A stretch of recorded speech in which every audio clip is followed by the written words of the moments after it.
Hay secretos que destruyen familias enteras. El mío tardó 15 años en salir a la luz. Mi nombre es Carmen, tengo 52 años, y lo que voy a contarles hoy es algo que jamás pensé que compartiría con nadie. Durante 15 años, vi a mi sobrino Pablo crecer en brazos de mi hermana Elena, sin saber que ese niño que ella criaba con tanto amor era en realidad mi propio hijo. Y lo peor de todo es que ella siempre lo supo. Sé que suena imposible. Créanme, yo también pensé que estaba volviéndome loca cuando las piezas del rompecabezas empezaron a encajar. ¿Cómo es posible que una madre no reconozca a su propio hijo? ¿Cómo puede una hermana hacer algo así? La respuesta es más oscura de lo que cualquiera podría imaginar. Y comenzó con una noche de la que no recuerdo absolutamente nada. Una noche que mi hermana juró que nunca había ocurrido, pero estoy adelantándome. Para que entiendan la magnitud de esta traición, necesito contarles todo desde el principio. Desde aquella época en que Elena y yo éramos inseparables, o al menos eso creía yo. Elena siempre fue la hermana perfecta. 2 años mayor que yo, rubia, de ojos verdes, con esa sonrisa que iluminaba cualquier habitación. Yo, en cambio, era la tímida, la introvertida, la que prefería los libros a las fiestas. Mamá solía decir que éramos como el día y la noche, pero que nos complementábamos perfectamente. Crecimos en un pueblo pequeño de Castilla, de esos donde todos se conocen y los secretos son imposibles de guardar. O eso pensábamos. Nuestra casa olía siempre a pan recién horneado y a ese perfume de lavanda que mamá rociaba en las sábanas. Papá trabajaba en el campo. Llegaba al atardecer con las manos curtidas y esa sonrisa cansada que nos hacía sentir seguras. Elena era mi protectora. En el colegio, si alguien se metía conmigo, ella aparecía como un ángel vengador. Nadie toca a mi hermana pequeña, decía, y los niños se alejaban corriendo. Por las noches, cuando los truenos me asustaban, se metía en mi cama y me contaba historias hasta que me dormía. Pero todo cambió cuando cumplí 18 años. Ese año, 1990, fue cuando conocí a Miguel. Era verano. Uno de esos veranos sofocantes donde el aire parece detenerse. Miguel había llegado al pueblo para las fiestas patronales, alto, moreno, con unos ojos negros que parecían ver a través de ti. Era sobrino del alcalde y venía de Madrid, lo que lo convertía en el soltero más codiciado del pueblo. La primera vez que lo vi fue en la verbena de San Juan. Llevaba una camisa blanca remangada y cuando sonrió, Dios, esa sonrisa. Por primera vez en mi vida sentí que el suelo desaparecía bajo mis pies. Y lo más increíble es que él también me miraba a mí, no a Elena. Esa noche bailamos hasta el amanecer. Sus manos en mi cintura, mi cabeza en su hombro, la música flotando en el aire tibio de junio. Eres diferente, me susurró al oído. Especial. Nadie nunca me había dicho algo así. Elena nos observaba desde la barra con su vestido rojo y una copa de sangría en la mano. Cuando nuestras miradas se cruzaron, sonrió, pero había algo en sus ojos, algo que entonces no supe interpretar. Durante las siguientes semanas, Miguel y yo fuimos inseparables. Paseábamos por los olivares al atardecer, compartíamos helados en la plaza, nos besábamos escondidos detrás de la iglesia como 2 adolescentes. Elena siempre estaba cerca, siempre sonriente, siempre diciendo lo feliz que estaba por mí. «Te lo mereces, hermanita», me decía mientras me peinaba para mis citas. «Alguien que te vea como realmente eres». Si hubiera sabido entonces el veneno que escondían esas palabras, la noche del 15 de agosto, fiesta de la Virgen, es donde mi memoria se vuelve borrosa. Es el primer gancho de esta historia retorcida, la primera señal de que algo terrible había ocurrido. Recuerdo prepararme para la fiesta. Elena me había prestado su vestido azul, ese que realzaba mis ojos. Esta noche será especial, me dijo mientras me maquillaba. Miguel me había prometido algo importante. Todos en el pueblo murmuraban que iba a pedirme matrimonio. Recuerdo llegar a la plaza. Recuerdo la primera copa de vino. Recuerdo a Miguel tomándome de la mano. Y después, nada. Absolutamente nada hasta la mañana siguiente. Desperté en mi cama, con el vestido puesto, un dolor de cabeza insoportable y un vacío en el estómago que no tenía nada que ver con el hambre. Elena estaba sentada a mi lado, con los ojos rojos como si hubiera estado llorando toda la noche. ¿Qué pasó?, le pregunté. ¿Te desmayaste?, me dijo. El calor, el vino. Miguel tuvo que traerte a casa. Estaba muy preocupado, pero Miguel nunca volvió a llamar. Cuando fui a buscarlo a casa de su tío, me dijeron que había vuelto a Madrid esa misma mañana. Una emergencia familiar, dijeron. Prometió escribir, dijeron. Nunca lo hizo, me rompí en 1000 pedazos. Elena estuvo ahí, sosteniéndome mientras lloraba, diciéndome que no merecía a alguien que me abandonara así. Los hombres de ciudad son todos iguales, repetía. Vienen, juegan con nosotras y se van. 2 meses después, cuando los mareos empezaron, fue Elena quien me llevó al médico del pueblo vecino. Fue Elena quien sostuvo mi mano cuando el test dio positivo. Fue Elena quien lloró conmigo cuando entendí que estaba embarazada de un hombre que había desaparecido. Y fue Elena quien tuvo la solución. Escúchame bien, me dijo esa noche en mi habitación, con las ventanas cerradas y hablando en susurros para que nuestros padres no escucharan. Tengo una idea. Ramiro y yo llevamos intentando tener hijos 3 años. Los médicos dicen que soy estéril.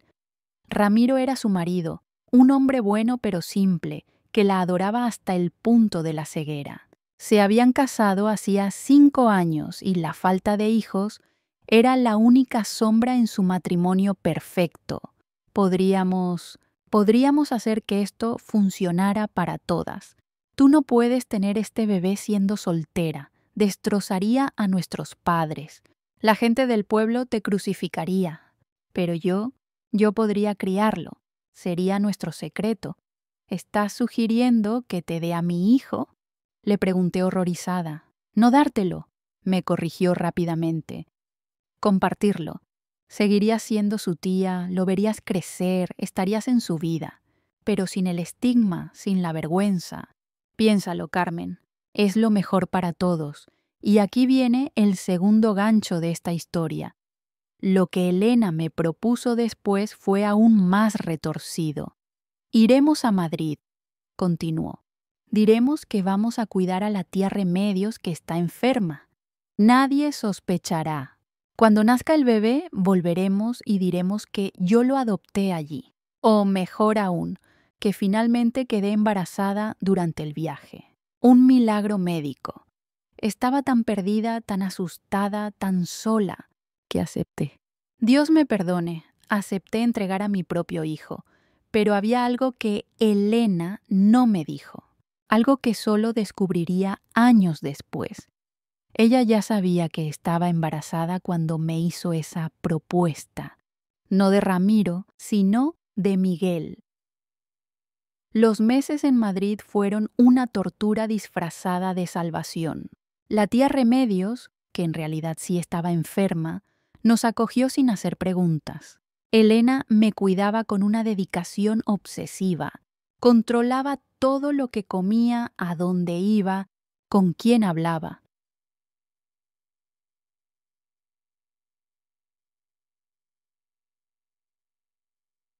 Es por tu bien, decía, y por el bien del bebé, pero había momentos en los que la sorprendía mirándome con una expresión que no podía descifrar. Una mezcla de culpa, satisfacción y algo más, algo que ahora identifico como triunfo.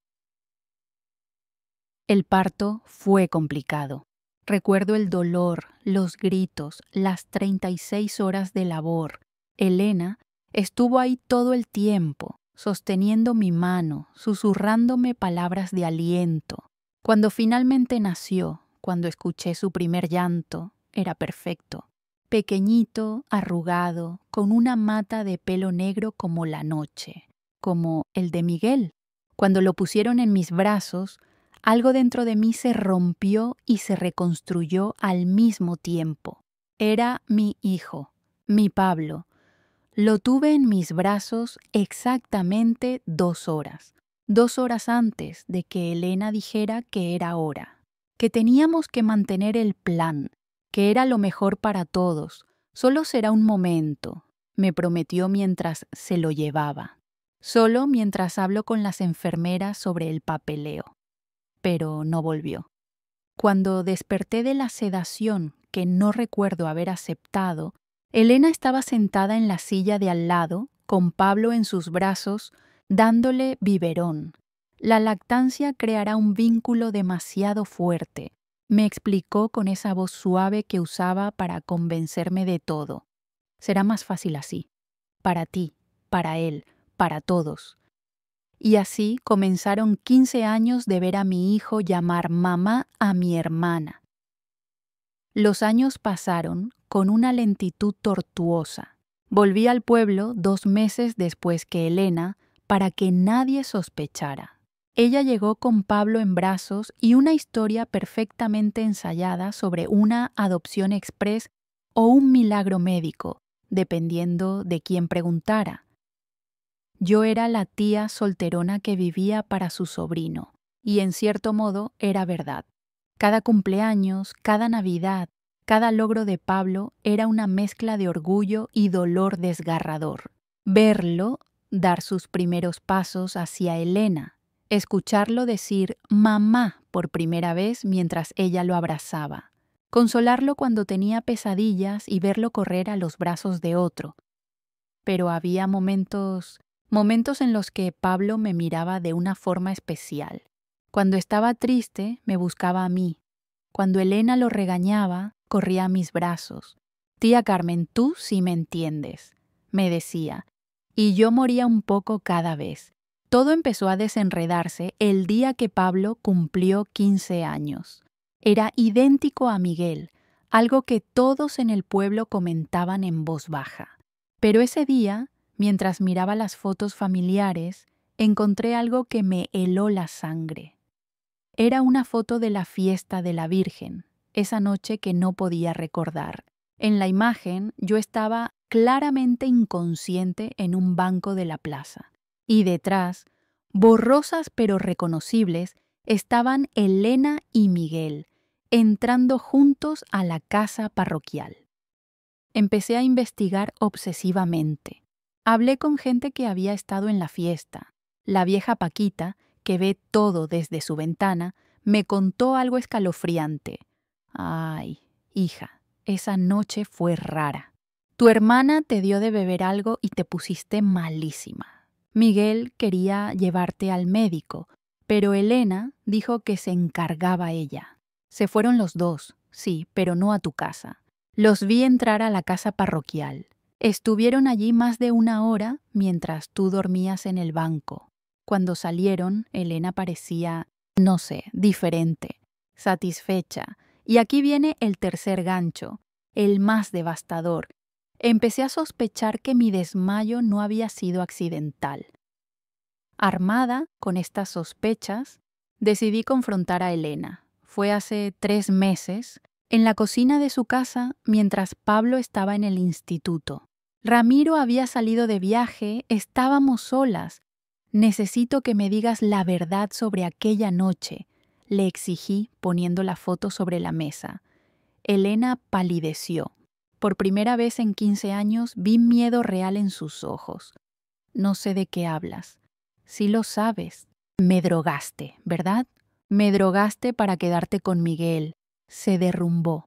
Literalmente cayó de rodillas al suelo de su propia cocina y empezó a llorar como no la había visto llorar nunca. No lo entiendes. Yo lo amaba primero. Lo conocí el año anterior cuando fui a Madrid. Tuvimos una aventura. Me prometió volver por mí. Pero cuando llegó al pueblo, te vio a ti, siempre a ti. La hermana especial, la diferente, la pura.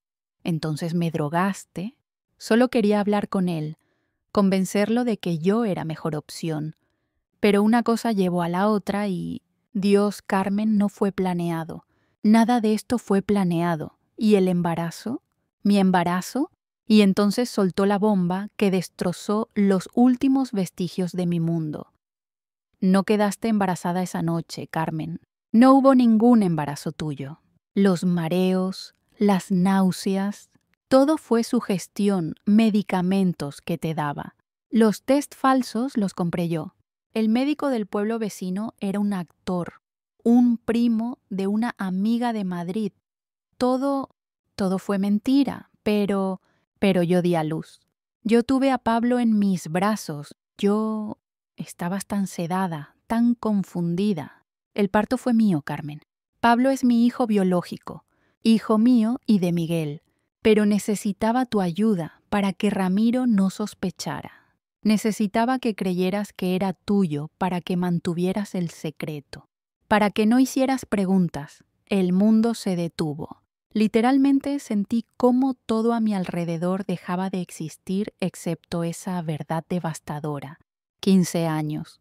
15 años de mi vida viviendo una mentira, llorando por un hijo que nunca fue mío, muriendo cada día por una pérdida que nunca existió. ¿Cómo pudiste? Fue todo lo que pude decir, porque te quiero, porque eres mi hermana y no podía perderte. Si te hubiera dicho la verdad, si hubieras sabido que me acosté con Miguel mientras tú estabas inconsciente, me habrías odiado para siempre. Pero así podíamos ser una familia, las tres. Tú, yo y Pablo. Una familia basada en mentiras, una familia basada en amor, insistió. Tú amas a Pablo como si fuera tu hijo. Él te adora. No es eso lo que importa. En ese momento escuchamos la puerta. Pablo había vuelto antes del instituto. Nos encontró allí, a su madre de rodillas y a mí de pie, temblando de rabia y dolor. ¿Qué está pasando? Elena y yo nos miramos. 15 años de secretos pendían de un hilo. Han pasado 3 meses desde esa confrontación. Pablo sabe la verdad ahora. No toda, no los detalles más sórdidos, pero sabe que Elena es su madre biológica y que yo fui víctima de un engaño monstruoso. Curiosamente, no me odia. Tampoco odia a Elena. Dice que entiende que el amor puede hacer que las personas hagan cosas terribles, que tanto Elena como yo lo amamos, cada una a nuestra manera. Sigue llamándola mamá, pero ahora, a veces, cuando nadie escucha, me dice: tú también eres mi madre, tía Carmen, la del corazón. Elena y yo ya no hablamos. Vive con el peso de su culpa y yo con el peso de mi dolor. Ramiro nunca supo la verdad y quizás nunca la sepa. Algunos secretos son demasiado devastadores para ser completamente revelados. Pero he aprendido algo en estos meses de procesamiento. El amor verdadero no se puede fabricar con mentiras, pero tampoco se puede destruir con verdades. Amé a Pablo creyendo que era mi hijo, y ese amor era real. Sigue siendo real. Quizás no de la forma que creía, pero real al fin y al cabo. A veces me pregunto cuántas de ustedes viven con secretos similares. ¿Cuántas familias se construyen sobre mentiras que parecen proteger, pero que en realidad destruyen? ¿Cuántas hermanas, cuántas madres, cuántas mujeres cargan con verdades que no se atreven a confesar? Mi historia no tiene un final feliz. No hay reconciliación mágica ni perdón instantáneo. Hay solo la cruda realidad de que las personas que más amamos son capaces de las traiciones más profundas y que a veces, solo a veces, el amor sobrevive incluso a eso. Pablo viene a verme todos los días después del instituto. Hemos empezado a crear nuestra propia relación, sin mentiras, sin Elena de intermediaria. Me cuenta sus sueños, sus miedos, sus primeros amores.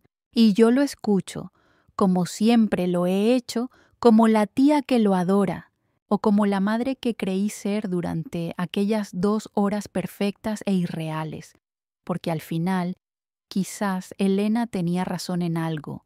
El amor, el verdadero amor, trasciende la biología y las mentiras.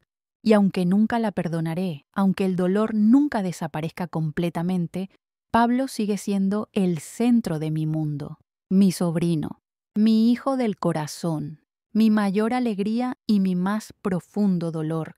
Y esa es mi verdad, cruda, devastadora, pero mía al fin.